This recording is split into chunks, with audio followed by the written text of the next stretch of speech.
दिल्ली पहुंचकर मनोज को आनंद विहार बस अड्डे से अल्मोड़ा के लिए हिना ट्रैवल्स की बस मिल गई। रात भर वो यही कल्पना करता रहा कि अल्मोड़ा में श्रद्धा से मिलेगा कैसे। श्रद्धा उसे अचानक देख के क्या सोचेगी, उसके मम्मी पापा से मनोज क्या बहाना बनाएगा, पर कुछ न कुछ तो रास्ता जरूर निकलेगा। ऐसा सोचकर मनोज अल्मोड़ा आने का इंतजार करता रहा। सुबह हो गई। चारों तरफ ऊंचे ऊंचे पहाड़ उसे दिख रहे थे। उन पहाड़ों के ऊपर घने हुए से बादल तैर रहे थे। उसे लग रहा था कि बस के बाहर हाथ बढ़ाकर वो इन बादलों को छू सकता है। बादलों के साथ धुंध भी चारों तरफ फैली हुई थी। इस धुंध के कारण बस अब रेंग रेंग कर चल रही थी। किताबों में पढ़ा और श्रद्धा से सुना खूबसूरत अल्मोड़ा मनोज की आंखों के सामने था। वो बादल और धुंध के कारण अल्मोड़ा के पहाड़ी सौंदर्य को ठीक से नहीं देख पा रहा था। श्रद्धा भी शायद किसी धुंध के पीछे ही अदृश्य सी थी। मनोज की घबराहट कम नहीं हुई। क्या वो अपने प्यार का इजहार श्रद्धा से कर पाएगा? क्या श्रद्धा उसकी तड़प को महसूस कर पाएगी, या वो केवल बहाना बना देगा कि किसी काम से अल्मोड़ा आया था तो सोचा तुमसे मिल लूं? पता नहीं क्या होगा। उसने आंखें बंद कर ली। अल्मोड़ा पहुंचकर मनोज एक सस्ते से लॉज में जाकर तैयार हुआ और पांडे द्वारा दिए गए हिंदी साहित्य के नोट्स का लिफाफा लेकर बाहर सड़क पर आ गया। उसने श्रद्धा से अल्मोड़ा के बारे में बहुत कुछ पूछा था। श्रद्धा ने बताया था कि अल्मोड़ा में माल रोड है। माल रोड से नीचे सर्वोदय नगर है। यहीं से 50 सीढ़ियां नीचे उतरकर ही उसका घर है। जिन सीढ़ियों पर रोज श्रद्धा जाती थी, आज वो सीढ़ियों पर मनोज खड़ा था। इन सीढ़ियों पर श्रद्धा के नजदीक होने का एहसास उसे होने लगा था, लेकिन जैसे जैसे वो सीढ़ियां उतर रहा था, वैसे वैसे उसके मन में आत्मविश्वास भी कम होता जा रहा था। उसके पैरों की गति कम होने लगी। 50 सीढ़ियां नीचे उतरकर मनोज एक बड़े से घर के सामने आ गया। घर के दरवाजे पर एक नेम प्लेट लगी थी जिस पर लिखा था गणेश चंद्र जोशी, प्रोफेसर। घर के अंदर बड़ा सा बागीचा था जिसमें कई रंगों के फूल और सब्जियां लगी हुई थीं।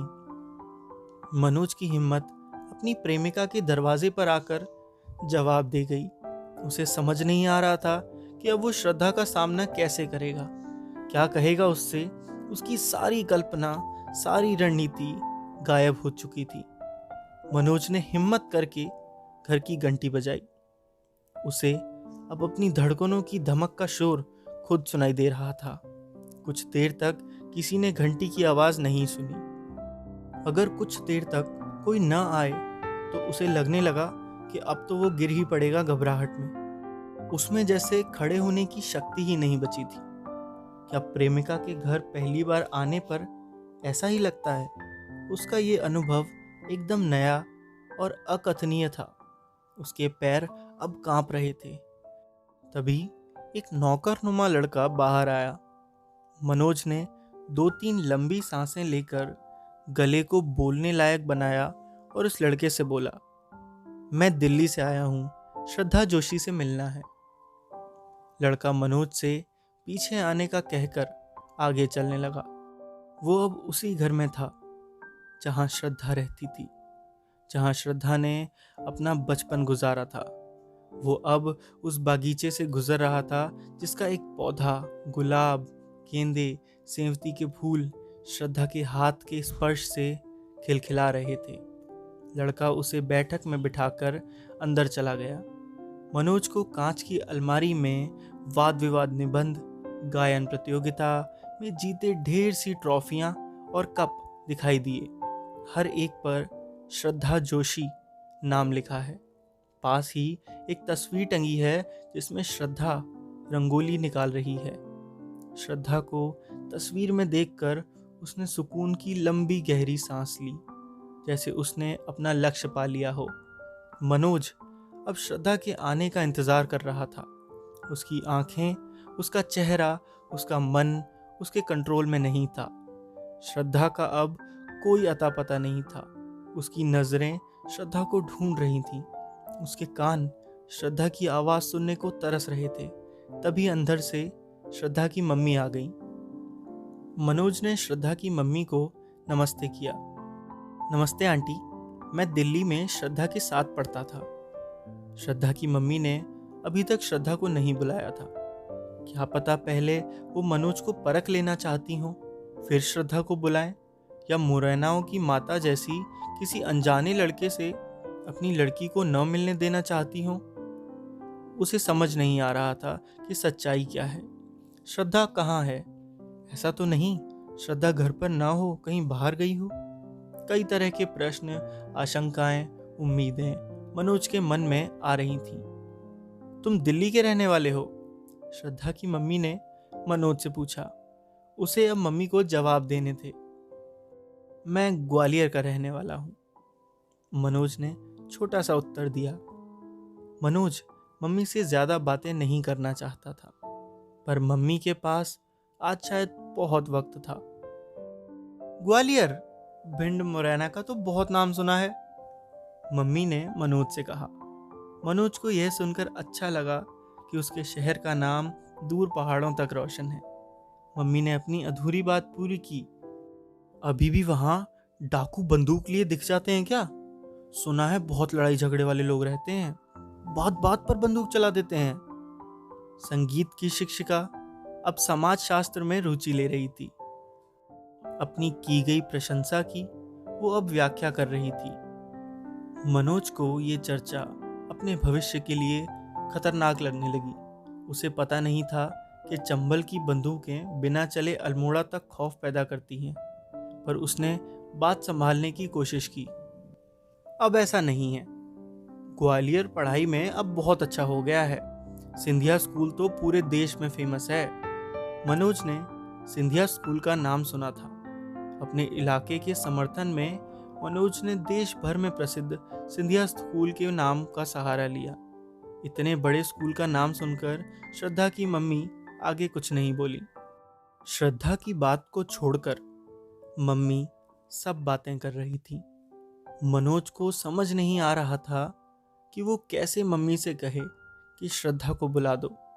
उसने पांडे के दिए हुए हिंदी साहित्य के नोट्स लिफाफे में से निकालकर अपने हाथ में ले लिए और मम्मी से बोला, आंटी जी, ये नोट्स श्रद्धा के लिए लाया था। श्रद्धा की मम्मी ने अब जाकर रहस्य खोला। श्रद्धा तो इंटर्नशिप करने हरिद्वार गई है। लाओ ये नोट्स मुझे दे दो, मैं दे दूंगी।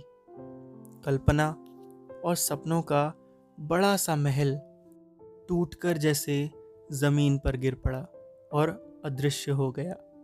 बड़ी सी योजना शुरू होते ही समाप्त हो गई। उसका आना निरर्थक हो गया। मनोज को लगा, पर जल्दी हार न मानने वाला मनोज अपनी आदत के अनुसार समस्या से जूझना नहीं छोड़ रहा था। मनोज ने हिम्मत करके मम्मी से कहा, श्रद्धा का फोन नंबर है? मेरे पास था, पर मुझसे कहीं खो गया। मनोज ने इस बात की चिंता छोड़ दी कि श्रद्धा की मम्मी उसके बारे में क्या सोच रही होगी, लेकिन श्रद्धा की मम्मी उदार निकली। उन्होंने श्रद्धा के हॉस्टल का फोन नंबर मनोज को दे दिया। मनोज वापस बस स्टैंड आ गया। उसके पास श्रद्धा का फोन नंबर आ चुका था। उसने अल्मोड़ा से विदा लेने से पहले श्रद्धा से बात करनी चाहिए। उसने बस स्टैंड के पास से श्रद्धा को हरिद्वार हॉस्टल फोन लगाया। घंटी जा रही थी। धड़कनें फिर बढ़ने लगी। बात ना करो तब भी बेचैनी, और बात करने की तैयारी हो तब भी बेचैनी। उसे समझ नहीं आ रहा था कि कैसे वह अपनी बढ़ती हुई धड़कनों को कंट्रोल करे। वो इंतजार करता रहा। घंटी बजती रही। किसी महिला ने फोन उठाया तो उसने कहा, मैं अल्मोड़ा से बोल रहा हूँ, श्रद्धा जोशी से बात करना है। महिला ने कहा, रुकिए बुलाती हूँ। थोड़ी देर बाद श्रद्धा फोन पर आ गई। मनोज अब वो आवाज सुनने वाला था जिसके लिए वो पता नहीं कब से तरस रहा था। दिल थाम कर खड़ा था। हेलो, क्या ये वही आवाज़ है जो उसके लिए संजीवनी है, जिसे सुनना उसके लिए सांस लेने जैसा है, जो दुनिया की सबसे प्यारी आवाज़ है? क्या इसी आवाज़ को सुनने के लिए वो यहाँ इतनी दूर आया है? मनोज कुछ नहीं बोल सका। फोन से फिर से आवाज़ आई। हेलो, कौन है? अब मनोज चुप नहीं रह सका। मैं मनोज बोल रहा हूँ श्रद्धा। मनोज, तुम? श्रद्धा मनोज को पहचान गई। उम्मीद, कल्पना, सपने, फैंटेसी गायब हो गई थी। यथार्थ सामने था। क्या तुम अल्मोड़ा से बोल रहे हो? श्रद्धा ने बड़े आश्चर्य से पूछा। हाँ, मैं अल्मोड़ा से ही बोल रहा हूँ, मनोज ने बेहोशी के अंदाज में बोला। और अल्मोड़ा कैसे आना हुआ? श्रद्धा को लगा कि मनोज किसी काम से अल्मोड़ा आया है। तुमसे मिलने आया था। मनोज श्रद्धा से झूठ नहीं बोल पाया। क्या तुम मेरे घर गए थे? श्रद्धा समझ गई थी कि मनोज को उसके घर से ही हरिद्वार का फोन नंबर मिला है। तुम ग्वालियर से अल्मोड़ा मुझसे मिलने आए हो, पूछ सकती हूँ क्यों? श्रद्धा अब असहज हो रही थी। मनोज का उतावलापन उसे पसंद नहीं आ रहा था। क्या श्रद्धा दिल्ली को पूरी तरह भूल गई है? क्या लड़कियां इतनी जल्दी भूल जाती हैं? क्या लड़कियों की स्मरण शक्ति इतनी कमजोर होती है, या लड़कियां सब भूलने का अभिनय करती हैं? मनोज को समझ नहीं आया, पर उसे अब याद था एक एक पल जो श्रद्धा के साथ उसने बिताया था। मैं तुम्हारे बिना नहीं रह सकता श्रद्धा। मैं तुमसे मिलने के लिए, बात करने के लिए तड़प रहा था। आंखें बंद किए, आंखों में श्रद्धा को बसाए। कांपती हुई आवाज में, डगमगाते स्वर में मनोज ने श्रद्धा से वो कह दिया जिसे कहने के लिए वो अल्मोड़ा आया था। Are you mad Manoj? क्या तुम पागल हो गए हो? मैं तुम्हें समझदार और अच्छा लड़का समझती थी। आगे से मुझे फोन मत करना। बिजली सी कड़की और मनोज के दिल पर गिर पड़ी। फोन पर टू टू की टोन बजती रही। अमृत पिलाने वाली आवाज ने मनोज का साथ छोड़ दिया था। अभी तक प्यार को आसान समझने वाला मनोज समझ गया था कि प्यार उतना भी आसान नहीं है जितना वो समझ बैठा था। प्यार अब अपने मूल स्वभाव में था, कठिन और दम घोटने वाला। आंसुओं से पूरा टेलीफोन भीग चुका था। आंसुओं में डूबा चेहरा लिए मनोज एसटीडी के बाहर ही बस स्टैंड पर बैठा रहा। उसे श्रद्धा से ऐसी कठोरता की उम्मीद नहीं थी। क्या वास्तव में श्रद्धा के मन में उसके लिए कोई जगह नहीं है? क्या ये सब केवल उसके मन की कल्पना थी? वो चुपचाप नहीं बैठ पाया। फिर उसकी आंखों के सामने श्रद्धा का भोला चेहरा आ गया।